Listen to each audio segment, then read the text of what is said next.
Our story is a tale of two forges, one born of ice, fire, and flesh, the other of sounds, symbols, and trust. Both were essential. Both forged us uniquely, and both forged us together. Let's start with the ice. Ice, predators, and the relentless search for food. These external forces forged our bodies and minds, but there was another forge, just as intense, operating within the group itself. This was the social forge. And its first and most immediate pressure was the hunt. Taking down a mammoth isn't something you do with a committee. It requires something more. It requires a unit, a single organism with many parts, moving in perfect, silent synchrony. And for that, you need a new technology. Not a tool of stone, but a tool of sound and gesture. You need language. Now, this wasn't about discussing the weather. This was about survival in real time. A complex system of hand signals to coordinate us around a specific low call to halt movement, a different tone to initiate the drive. This was the original encrypted comm system. This pressure resulted in the invention of the grammar. Not about philosophy, it was about tactics. It was the difference between eating and starving, between life and death. The pressure of the cooperative hunt forced our brains to make new connections, to assign abstract meanings to grunts and gestures, to create a shared mental map of a plan. We weren't just talking. We were weaving a collective intelligence. The hunt didn't just put food on the table. It built a table around which our society would eventually gather. But a society isn't built on strategy alone. The most brutal and perhaps most beautiful pressure of the social forge was something far deeper. Compassion. Let's be brutally logical for a second. In a world of scarce resources, an individual who can't contribute is a liability. A broken leg is a death sentence. Old age is a luxury no one can afford. The cold math of nature says, leave them behind. But we didn't. The fossil record is clear. We find skeletons, a healed femur that took weeks to mend, an elderly individual with no teeth who lived for years. These are not anomalies. They are evidence, proof of a radical new idea. That a person's value is not just their physical strength in this moment. Someone chewed food for that toothless elder. Someone carried water to that person with the broken leg. Someone stood guard over them while they healed. This is a monumental evolutionary leap. Caring for the weak meant the knowledge of the elder lived on. It meant the injured hunter could teach the young. It meant everyone in the group had a profound, unspoken guarantee.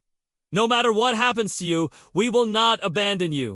This security, this trust, is what allowed individuals to take risks, to innovate, to truly bond. Compassion wasn't a weakness. It was our most strategic strength. It was the glue that turned a group of individuals into a tribe. It is the very foundation of what we call humanity. Yet, putting intelligent, emotional beings together creates its own set of problems. Arguments over food, over mates, over status. And in a world where cohesion is life, internal conflict is an existential threat. A fight could split the tribe in two, dooming both groups. So, we had to invent solutions. We had to create the first rules. This wasn't about laws written on stone. It was about social protocols etched into behavior. The concept of fairness. The custom of sharing a large kill according to unwritten rules. The role of the elder as a mediator, de-escalating tensions before they could fracture the group. Gossip, for all its negativity, became a tool for social policing to identify freeloaders and reinforce norms. And from this simmering pot of conflict and resolution, something new emerged. A shared identity. We went from being a collection of individuals to being the people.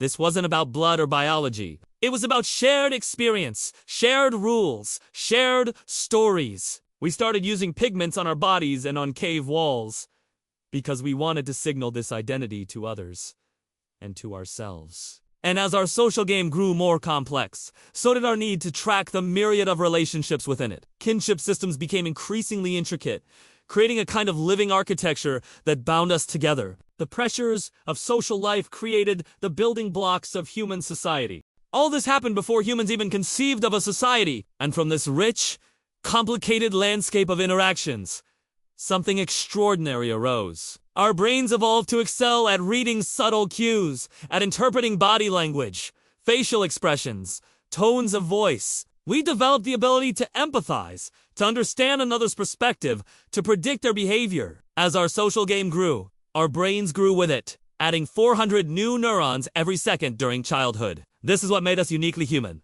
This capacity for compassion, for nuanced interaction, for unwritten rules. But this brings us back to that question from the beginning. If we're all just products of our environments, why should any of this matter? Why not just see everything as a consequence of ice and flesh? Because if all you see is the ice, you miss the fire. If all you see is the physical struggle, you miss the beauty of the social one. Yes, our distant ancestors were pushed together by the harsh conditions, but it was the internal pressures, the social ones, that shaped us into who we are. If you think about it, the external world was almost a foil, a negative space that defined the internal one.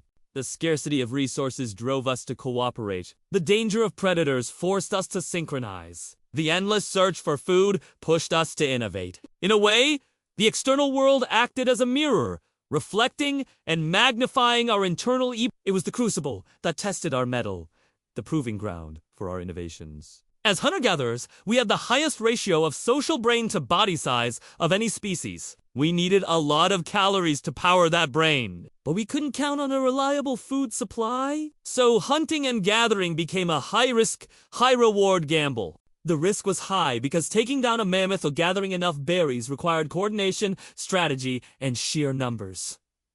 The reward was equally immense. A successful hunt or a bountiful berry season meant not just sustenance, but the possibility of sharing, of storing, and of waste, not just for the moment, but for future needs. This is why our earliest ancestors, who lived 2.5 million years ago, only ate meat, and those who gathered plants coexisted for hundreds of thousands of years. Eventually, one lifestyle won out, but the legacy of the other remained. To this day, we carry the echoes of both lifestyles in our genes. We are the descendants of the hunt. In our DNA, we have the genetic signature of that way of life, hinting at a past where we followed the herds and gathered wild fruits. At the same time, we also have genes linked to the ability to digest dairy, suggesting a later adaptation to herding and early forms of animal domestication. This dual heritage is reflected in our archaeological record. The oldest pieces of worked flint dates back to 3.4 million years ago, but the oldest plant remains from 1.8 million years ago. These two strands wove together to form the fabric of our existence. The continuous search for food, the perpetual gamble against the odds, it forged our social skills, our strategic thinking, and our resilience. It gave birth to our traditions, our stories, and our sense of community. The interplay between the scarcity of resources and our drive to share them is what led to the invention of property. This might sound paradoxical. Didn't hunter-gatherers reject ownership? In a world where everything was shared, it's true that hunter-gatherer bands didn't have private ownership. But they did have personal use rights. They understood that some things, like a favorite spear or a sturdy cooking pot, were best kept with the individual who knew how to use them. This concept of temporary ownership eased the transition to more complex societies. It bridged the gap between communal sharing and private ownership. The emergence of herding and early domestication further blurred the lines. Owning a breeding pair of goats wasn't the same as owning land. But it was a start. The scarcity of resources fostered sharing, but it also planted the seed of ownership. The dance between these two forces shaped the trajectory of human development. When you look at our journey through the lens of the social forge, you realize that our progress wasn't linear.